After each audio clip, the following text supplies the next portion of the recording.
Bonjour les amis, plusieurs petites mises au point dans cette vidéo. D'abord, primo, pour ceux qui n'ont pas vu le live chez Saber Solo de mardi dernier, mardi soir, avec Stéphane Blais, c'était une surprise, on n'avait pas annoncé exprès pour pas avoir de problème, car Stéphane est quelqu'un qui, vous le savez, est assez sulfureux et poursuivi en France par le CRIF, la LICRA, etc. Et donc ils n'ont pas du tout envie de laisser parler.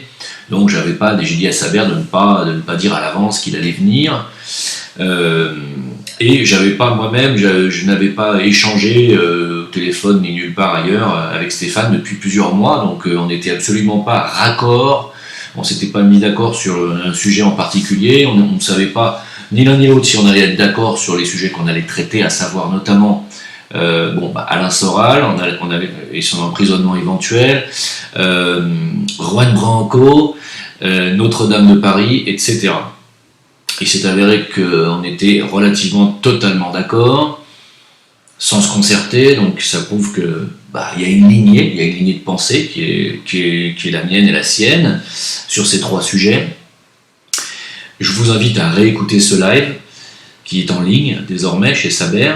Sinon, alors plusieurs choses. D'abord, on va reparler de l'état de l'enquête où elle en est aujourd'hui sur Notre-Dame.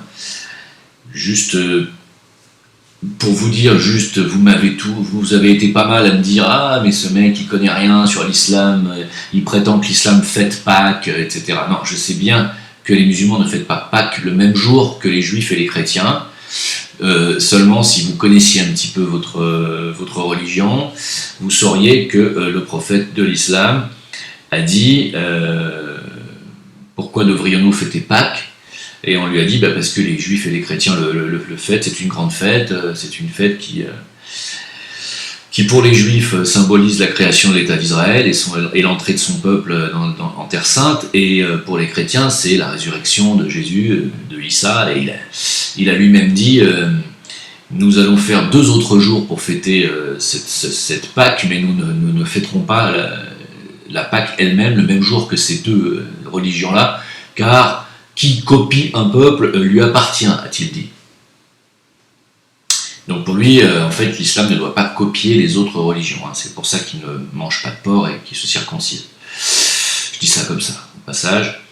Sinon, l'Aïd el-Kabir et l'Aïd al-Srer sont les 2 jours qui ont remplacé la Pâque dans l'islam.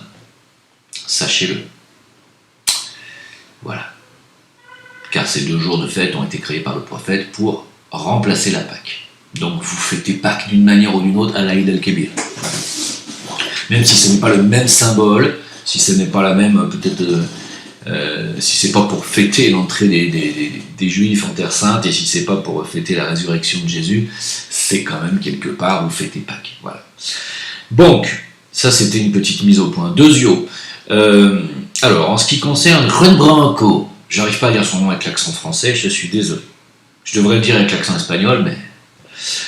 Juan Branco, comme je l'ai dit, et vous avez été encore nombreux à me dire « Ouais, tu dois faire tes excuses, ton intuition, machin, c'est de la merde, tu devrais faire mieux de réviser un peu ta copie et de t'en remettre en question. » Je suis au regret, pour tous ces gens-là qui ont été déçus par ma prise de position sur Juan Branco, d'affirmer et de réaffirmer encore mon intuition, à savoir que je vous confirme que Juan Branco est un agent maçonnique infiltré, parrainé par Attali, je vous le redis, et qui travaillait pour Mélenchon d'ailleurs, lui-même un haut maçon, enfin un maçon de haut degré, et dont le but, et je vais le dire très simplement et très clairement, après c'est à chacun d'aller chercher et d'aller découvrir ce que je dis, dont le but est de faire taire toute rumeur complotiste au sujet de l'emprise maçonnique et sioniste sur la France ou dans le monde. Il est là pour vous faire croire qu'il n'y a pas de maçonnerie politique qui dirigerait, de réseau caché qui dirigerait, qu'il n'y a pas, que ça n'existe pas, que c'est du délire de complotiste. C'est ça son rôle, c'est de la désinformation. Alors encore une fois, je vous renvoie vers la vidéo YouTube de Stéphane Blais sur Juan Branco, car lui-même a sorti d'autres dossiers que les miens, mais il a confirmé exactement ce que je ressentais. Voilà. Donc mon ressenti ne m'a pas trompé, ce monsieur qui vous semble intègre, qui vous semble honnête, ne l'est pas, c'est un agent, et vous le découvrirez peut-être, j'espère pas pour vous, peut-être trop tard. Hein. Son but est de faire taire la complosphère, voilà. Il est là pour ça, sachez-le. Donc, je n'ai pas à m'excuser, ni auprès de ses amis, ni auprès de Gilets jaunes. Sachez que mes amis, Gilets jaunes, vous êtes mes amis. Le peuple Gilets jaunes, j'entends bien, j'entends pas les Gilets jaunes infiltrés, manipulés par les ultra-gauches ou par les syndicats. Non, je parle des gens, du peuple, hein, les Gilets jaunes. Ne vous faites pas représenter par ces gens-là. Voilà. C'est tout. Faites attention à qui parle pour vous. Hein. Et puisqu'on parle de Gilets jaunes, on va parler de la violence policière qu'il y a eu. Vous savez que, bon, je n'ai pas besoin de vous le rappeler, il y a encore des gens qui ne savent pas qu'il y a eu de la violence policière contre les manifestants. C'est sidérant, mais c'est comme ça. En parlant donc de violence policière, vous savez que l'ONU avait tiré l'oreille du gouvernement Macron en disant « vous allez trop loin, ça va trop loin, etc. » Alors la réponse de la France à l'ONU, ça a été que oui, mais les gilets jaunes ont fait usage de violence excessivement et de la force, donc ils sont devenus extrêmement violents, et c'est parce qu'ils sont devenus violents que nous avons dû user à nous-mêmes de LBD et de grenades. Voilà la réponse de la France à l'ONU. Donc c'est parce que vous, les gilets jaunes, vous êtes devenus ultra violents qu'ils ont fait usage de... ils ont été obligés de vous contenir, quoi. Vous êtes devenus des chiens enragés, les gars. C'est ça que la France a répondu, que le gouvernement français a répondu à l'ONU. Alors, moi, si j'étais vous, puisque vous avez formé un collectif, je crois, ou une association des Gilets jaunes, si j'étais vous, j'écrirais à l'ONU et je demanderais une enquête. Une enquête de l'ONU. Qui viennent, qu'ils soient témoins lors des prochaines manifestations, qu'ils témoignent, qu'ils voient, qu'ils regardent, comme ils le font dans d'autres pays. Hein? Parce que c'est grave, quand même. C'est grave de la part de notre gouvernement de mentir à ce point. C'est un mensonge ouvert, c'est un mensonge d'État, mais ouvert, c'est-à-dire à la vue de tous. Il ne faut pas se laisser faire comme ça. Hein. C'est pas... Alors, en parlant de chiens enragés, ils ont passé l'ordre aussi, je ne sais pas si vous l'avez vu, lors de l'acte dernier des Gilets jaunes, le gouvernement a donné l'ordre de démuseler les chiens d'attaque, hein, les chiens policiers, de les démuseler. Et puis, non seulement on vous a bombardé de l'eau bleue, je ne sais pas si vous avez remarqué, on en a parlé dans les vidéos précédentes, vous avez été bombardé, enfin, vous avez été pulvérisé par de l'eau bleue. Hein. C'est cette eau bleue qui contient des traceurs ADN, dont on a parlé déjà avant.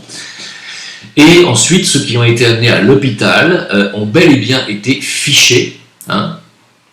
Donc, non seulement vous êtes tracés sur le plan ADN, mais en plus vous êtes fichés. Voilà. Donc, vous êtes fichés dans les hôpitaux. Ce sont les CHU de Paris qui ont bien révélé l'information au Canard enchaîné. Et le Canard enchaîné révèle que tous les blessés gilets jaunes qui sont venus dans les CHU de Paris ont dû être fichés. Donc vous êtes fichés et tracés ADN. Hein. Alors, à la réponse ou à la question, est-ce que ça craint du boudin? Ma réponse est oui.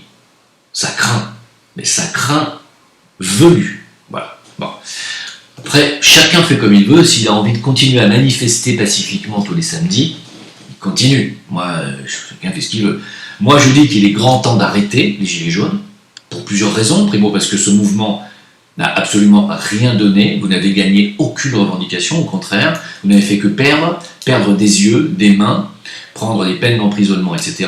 Vous n'avez gagné que dalle sur le plan économique. Et surtout, vous vous faites massacrer, diaboliser. Et vous êtes surtout aujourd'hui infiltré par l'ultra-gauche. Alors, moi, si j'étais vous, j'arrêterais absolument immédiatement ce mouvement, je poserais mon gilet jaune et je ferais autrement. Ça ne veut pas dire qu'il faut arrêter de manifester ou de se plaindre, mais arrêtez de faire comme ça. Moi, c'est mon conseil, humble, arrêtez ça. Vous allez vous faire massacrer.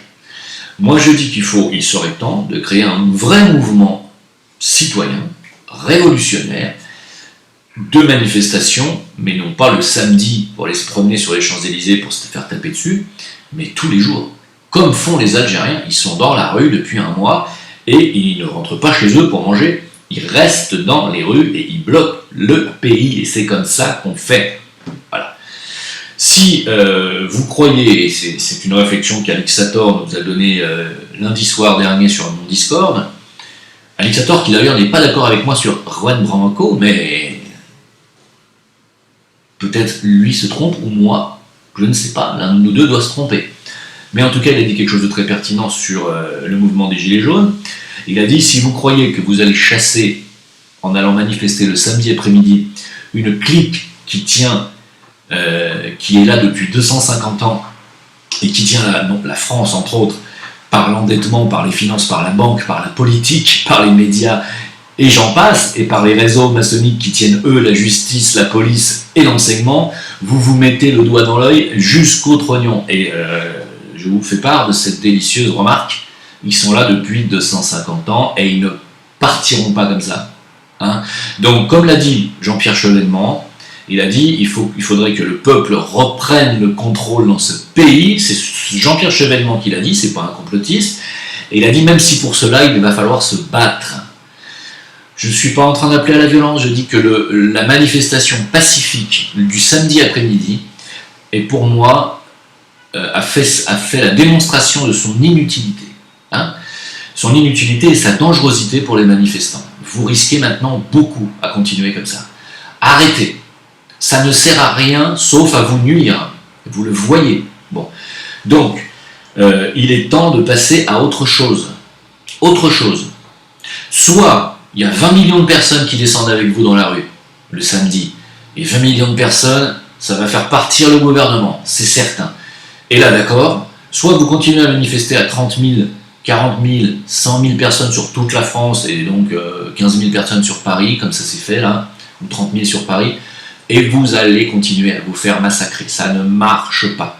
Donc si vous êtes, on dit que la masse critique en France est de 3,5 millions de personnes. Hein, c'est ce qu'on a dit sur Discord aussi, la masse critique serait 3,5 millions de personnes dans les rues pour que ça fasse basculer les choses et que le reste des Français suivent. On n'y est pas. Le mouvement des Gilets jaunes n'a pas dépassé 2 millions de personnes sur tout le territoire pour le moment. Donc, ça ne saurait tarder, ça va venir, cette masse critique sera atteinte. Mais soit cette masse critique est atteinte et on peut continuer éventuellement à espérer en continuant comme ça à marcher pacifiquement, soit il va falloir vraiment changer et à se dire qu'à 2 millions de personnes, il va falloir changer de méthode. Et à 2 millions de personnes, je pense qu'il faut monter sur Paris, tout le monde, parce que c'est sur Paris que ça se passe. Il faut monter à Paris à 2 millions de personnes et faire un siège. Faire un siège de tous les jours, du matin au soir, la nuit, tout le temps, pendant X jours, jusqu'à ce que ça craque. Il n'y a pas d'autre solution. Une révolution ne se fait pas le samedi après-midi. Ça n'existe pas. Voilà. Il n'y a que comme ça que vous aurez des victoires. Moi, c'est ce que je pense, ce n'est que mon humble avis. Sachez-le. Voilà, en ce qui concerne les Gilets jaunes, et c'est tout ce que je voulais dire. D'ailleurs, je pense qu'on est tous d'accord, hein, que ce soit Stéphane Blais, que ce soit Plancard-Dassac, que ce soit Alain Soral, ou que ce... enfin, je ne veux pas parler en leur nom, mais il me semble qu'on est tous d'accord là-dessus. Voilà. Faites comme vous voulez. Alors, ça c'est fait. Maintenant, je vais parler du sujet brûlant, si j'ai envie de dire. Quasimodo a-t-il mis le feu à Notre-Dame? C'est la question grotesque de la semaine. Mais en fait, non, il y en a une plus grotesque que ça, qui circule, c'est qu'apparemment, l'équipe, vous savez, d'ouvriers qui n'avaient pas encore commencé à travailler, car ils n'avaient pas encore commencé les travaux à Notre-Dame, eh bien, il s'est avéré que ils ont fumé, dites donc. Ils ont fumé dans les combles là-haut, sous la charpente. Ils fumaient des clopes. Merde. Voilà, ils se sont fait pincer parce que... Eh oui, parce que dans le brasier de Notre-Dame, dans les cendres, ils ont retrouvé les mégots. Ils ont dit, les mecs, vous avez utilisé des mégots. Il y a des mégots là. Vous n'avez pas ramassé vos mégots. Hein. Vous allez avoir une amende. C'est interdit de fumer dans les lieux publics. Ouais, parce qu'évidemment, tout le bois de 800 ans à cramer, en 2 heures, ce qui n'est pas possible, hein, du chêne ça ne brûle pas en 2 heures.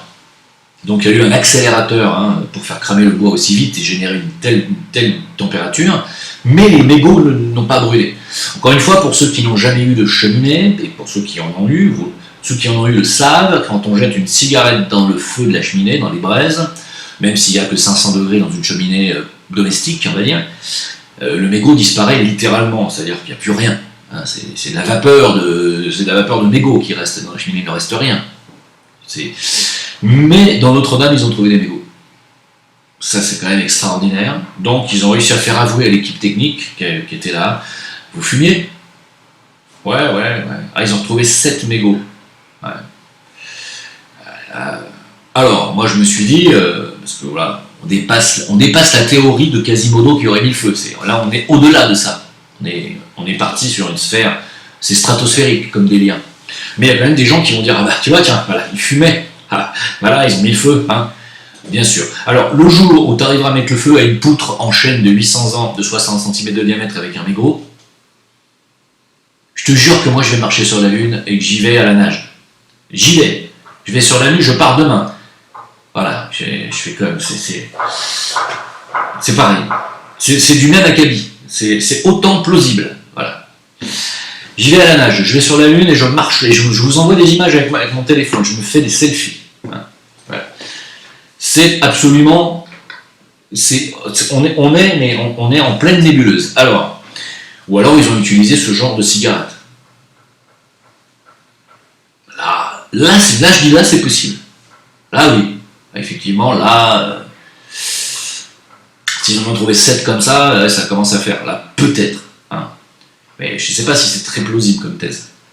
Alors, sinon, pour redevenir sérieux 30 secondes, il y a une vidéo d'Éric Perroux que je salue, qui circule où il dit que le parvis de Notre-Dame avait été vendu par Anne Hidalgo à Auchan, au groupe Auchan. Bon, je suis désolé de vous le dire, mais c'est pas vrai. C'est une fausse information. Le groupe Auchan n'a pas racheté le parvis de Notre-Dame. Par contre, évidemment, il y avait un projet sous François Hollande, de réaménagement de l'île de la Cité. Vous le savez, il y a des photos qui circulent avec des plans d'architectes pour le toit de Notre-Dame d'ailleurs. Regardez d'ailleurs ces photos, vous voyez ce toit de Notre-Dame qui devait être réaménagé en parc, les gens pouvaient se balader sur le toit de la cathédrale, bien sûr, c'est pour ça une cathédrale, bien sûr. Et donc la flèche, qui elle n'avait qu'environ 150 ans, je crois, elle n'avait pas 800 ans la flèche, hein. La flèche a été mise au 19e siècle. A été brûlée en premier parce que je pense qu'ils vont la remplacer par un symbole, ils vont construire une flèche, mais certainement pas à l'identique, ils vont mettre une flèche plus moderne, un truc qui sera un symbole maçonnique, un peu genre Astana, quelque chose comme ça. Quand Macron nous dit que ça sera reconstruit avant 5 ans, dans 5 ans, c'est parce que dans 5 ans, j'ai pas percuté, mais dans 5 ans, c'est les Jeux Olympiques à Paris, 2024. Et donc, voilà. Donc pour les Jeux Olympiques, il faut que Paris soit réaménagé proprement. Et comme il n'y avait probablement pas les fonds, l'argent pour faire quelque chose de moderne et de maçonnique, cet incendie a été également fait pour ça, pour qu'ils récupèrent des dons et de l'argent pour pouvoir réaménager totalement et le parvis de Notre-Dame, et l'île de la Cité, et très certainement le toit, et refaire une flèche maçonnique. C'est une des raisons, récupérer des fonds. Pour ceux qui me disent « mais Notre-Dame, on s'en fout », sachez que Notre-Dame est le point zéro de toutes les routes et autoroutes de France. C'est-à-dire que si vous vous renseignez un petit peu sur Google, vous verrez que Notre-Dame est le point zéro de toutes les routes et autoroutes de France. Les routes de France partent de Notre-Dame, c'est le point zéro de toutes les routes de France, sachez-le. Je tenais aussi à dire, je vous renvoie à la dernière vidéo de Stéphane Blais sur cet incendie, qui vous explique que certains rabbins se vantent avec des liens à l'appui. Hein. Tout ce que je vais vous dire là est totalement vérifiable, allez voir sur la vidéo de Stéphane. Certains rabbins se vantent en fait que cet incendie est une vengeance talmudique par rapport, alors je ne sais plus comment on dit, au XIIIe siècle, on avait brûlé des centaines et des centaines d'exemplaires du Talmud sur le parvis même de Notre-Dame. Et que donc ça serait une vengeance talmudique. Et ces rabbins s'en vantent, s'en réjouissent. Et surtout, ce qu'il faut bien comprendre, c'est que depuis cet incendie des exemplaires de Talmud au XIIIe siècle, jusqu'à l'incendie de Notre-Dame, s'est écoulé exactement 777 ans. 777. Et que 777, dans le Talmud, c'est l'accomplissement des 7 lois noachiques. Voilà, donc Stéphane Blay vous l'expliquera mieux que moi, regardez sa vidéo. Donc c'est à la fois un acte sacrificiel, talmudique, c'est clair, c'est à la fois un acte criminel, c'est à la fois un attentat contre la chrétienté mondiale, et à la minute même, à la même heure, sur le parvis de la mosquée Al-Aqsa à Jérusalem, le même jour, à la même heure, un incendie se déclarait à la mosquée Al-Aqsa, à la même heure que Notre-Dame. S'il y a des gens qui s'imaginent qu'il y a une possibilité de hasard, c'est exactement du même acabit que les mégots qui auraient mis le feu à la charpente de Notre-Dame. Ça n'est pas possible. C'est tout ce que j'ai à dire là-dessus. Ça n'est pas possible. Voilà. Donc, moi je vous l'ai dit et je le redis, mon intuition ne me trompe pas sur ce genre de choses, c'est criminel. Et pour toutes les raisons que je viens de citer. Voilà. Maintenant, je voulais terminer cette vidéo en disant que je me fais pas mal attaquer par des gens qui disent « tu fais chier le veilleur, tu es tout le temps en train d'attaquer les racailles de banlieue, tu dis que les gens de banlieue sont des racailles ». J'ai jamais dit ça. J'ai jamais dit que les gens qui vivaient en banlieue étaient des racailles. Moi-même, je viens de la banlieue, je vous le rappelle, je viens de Saint-Ouen.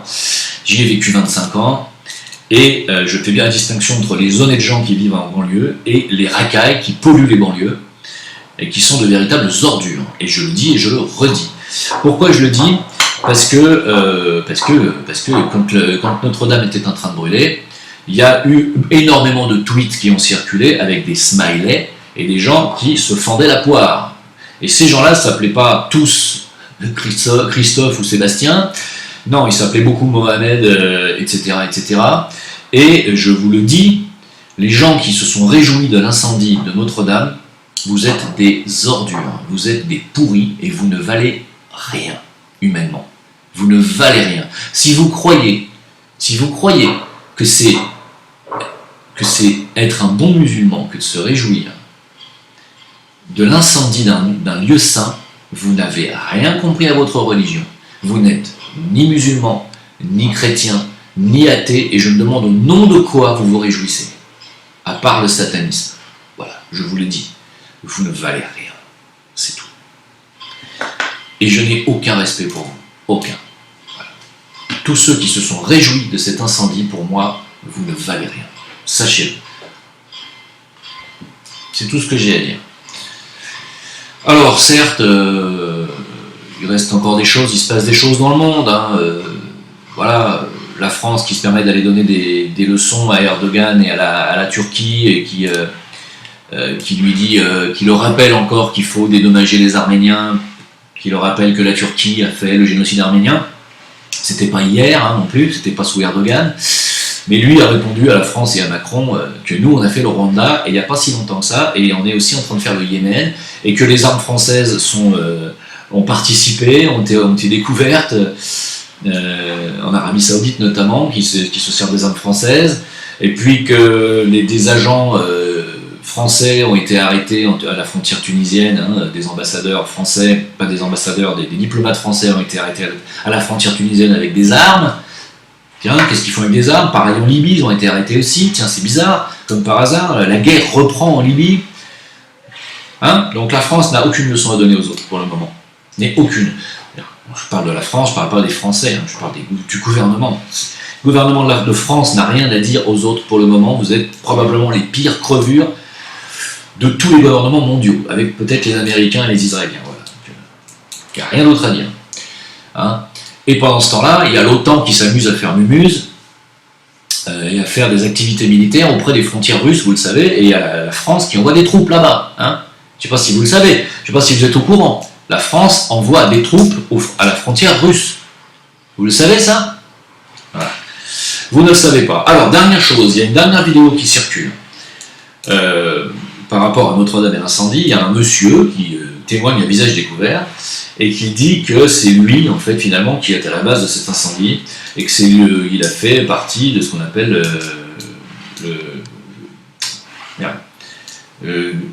Gladio. C'est ça, c'est, comment on dit, le rapport Gladio, c'est un genre d'officine qui œuvrerait dans l'ombre sous l'autorité de l'OTAN. C'est ce que ce monsieur dit, et ce serait donc une opération Gladio, hein, y compris les précédents attentats en France, comme le Bataclan, etc. Ça serait toujours le Gladio sous l'autorité de l'OTAN. C'est ce monsieur qui dit ça. Moi, je ne peux pas affirmer ou démentir cette information, vu que je n'ai pas d'éléments, c'est difficile de démentir quelque chose. Je dirais que c'est peut-être possible. Le tout est de savoir qui commanditerait Gladio. Qui commandite l'OTAN? La question est là, c'est qui a le pouvoir? Qui commandite ces opérations? Par quel biais? Comment? Et pour quelles raisons? Les raisons, je les ai données tout à l'heure. Moi, il me semble que c'est clairement identifié. Est-ce que ces personnes qui ont intérêt à faire l'incendie de Notre-Dame que j'ai cité tout à l'heure sont aussi les mêmes qui commanditent à l'OTAN et donc cette opération Gladio? Ça reste à démontrer. Peut-être que c'est vrai, peut-être qu'il y a un lien. Ça serait à ce monsieur de nous dire qui commandite. C'est pas le tout de dire j'étais dans l'opération Gladio, donc c'est moi qui a dû donner les ordres. C'est bien. Ça peut être de la mytho totale, comme ça peut être vrai, mais dans ces cas-là, je pense pas qu'on va le laisser parler longtemps à visage découvert. Et dans ces cas-là, surtout qu'ils nous donnent des noms, qu'ils nous disent qui dirige. Qui a le pouvoir dans ce monde? Posez-vous la question. Celui qui a le pouvoir dans ce monde, c'est celui qui a l'argent. Hein? Qui a l'argent dans ce monde? Est-ce que j'ai encore besoin de donner son nom?